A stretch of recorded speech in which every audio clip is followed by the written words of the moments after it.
Hi everyone. So I have made it to the end of week 9 of the Artist Way. Now, this week was a very short week in terms of activities that you were given. There were only 4 activities, but they were very detailed in their steps.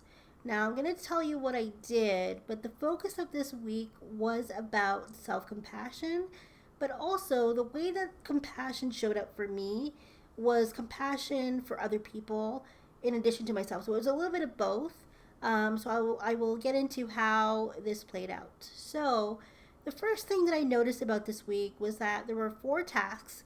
So I decided to mix and match. My favorite was the setting the priorities task, and also going back to week 8 and doing the goal setting task again, because I really love how Julia has laid out the goal setting activity where you're actually making things happen for yourself. You're taking steps to make a goal a reality, that dream come true. And I love how she laid it out. And this is something that I'm going to use for the rest of my life, even after I'm completing the Artist Way in 2 weeks, which is crazy. But yeah, I mixed and matched it for this week. So I did one for one goal, and I did another one for another goal, which wasn't dream related, but it was habit related. So something that I wanted to not take part in anymore. Um, I used the goal setting activity for that, and I started taking small baby steps toward a healthier me in that way. And I think that was just empowering. And knowing that I have these exercises, I took a sticky note, a pack of sticky notes, and I ripped off, each sticky note, and I put them on the pages that I want to bookmark for the long term so I can refer to them later on in the near future. So that was really cool, and that's very, very helpful. And the priorities task goes hand in hand with the goal setting task. So if you don't have an idea in mind, you can take a look at your list of priorities and set it as a goal and see what you can accomplish with that.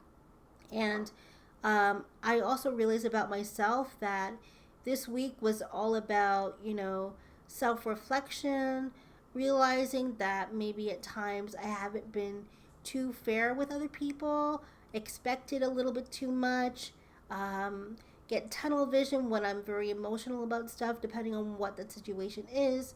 But I also know that I'm human and I'm gonna mess up and all that stuff, right? But having that compassion to have that self awareness now is making sure that I do better in the future for not only for myself but for other people as well that are in my life and that are part of my inner circle. You know what I mean? So I think that's just very important for me to keep in mind, and for what the message is for this video this week is, you know, there are going to be times where people cannot show up for us because they're going through their own stuff. Maybe they're going through difficulty. Maybe they are just exhausted from, the weight of work or the weight of life in general. Um, they really can't show up 100% at the moment, but they will show up for you when they feel better, and that's what I have faith in. It's different if somebody's never showing up for you. That's worth a different conversation. But if it's like, the life's just getting in the way, or something's just bogging them down, have compassion toward that. It's not always going to be doom and gloom toward you. It's just what's going on in their world. We've got to have compassion towards as well, and try to be understanding of that instead of what we're seeing in our own minds and how we're perceiving the situation, because we're only seeing our side of it and not the other person's side. And I think it's just important. So what I also did this week as part of being self-compassionate to myself was getting rid of a whole bunch of social media, blocking a website, for example. So, for example, I got rid of my Reddit and my Twitter. I heard Twitter is very toxic now. I haven't used it for pretty much almost the whole year, and I've left it like not logged in. But this week I made a big decision, and that was to click the deactivate button. So within 30 days, my Twitter account will be gone. Um, my Facebook is active at the moment because I need it for professional use. So that's how I'm going to be using my Facebook at the moment now. If Facebook is no longer needed, depending on the situation, then I will deactivate it again. I'm not going to delete it, but I'm going to deactivate it again just so that I have a break.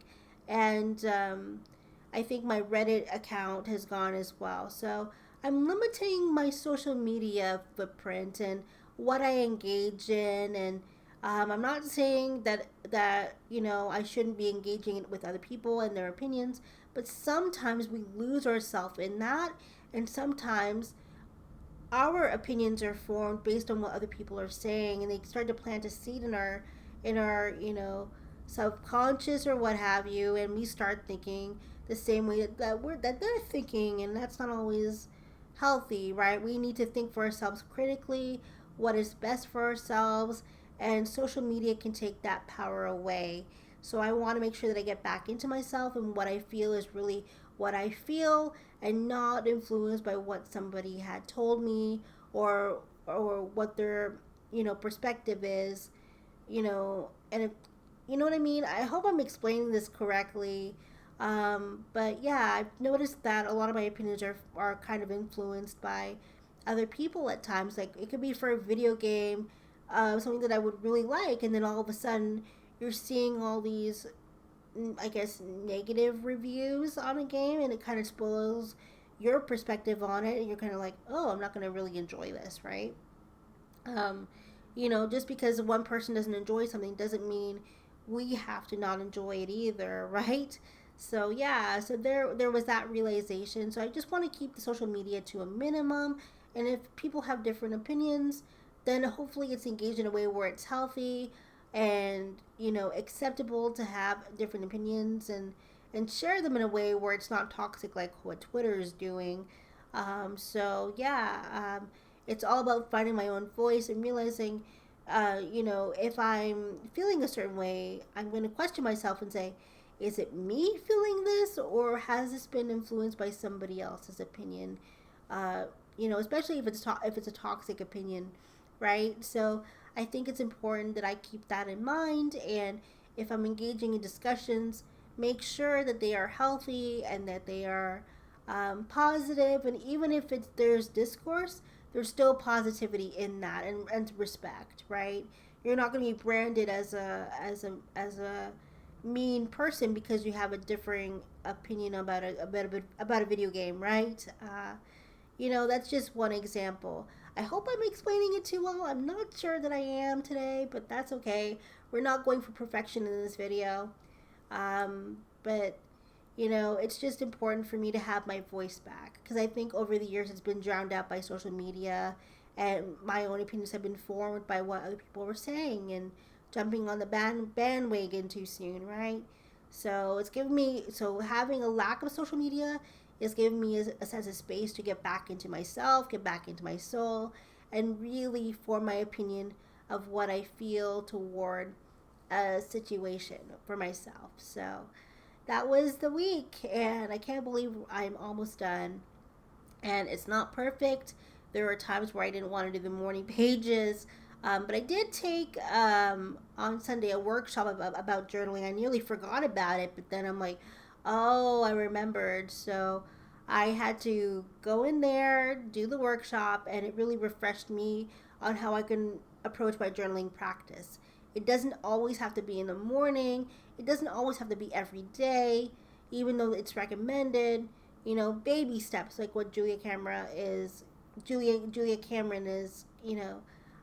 saying, in the book. But it's okay to tailor it for yourself. So anyway, I hope you guys have a lovely rest of your week, and I will see you at the end of week 10.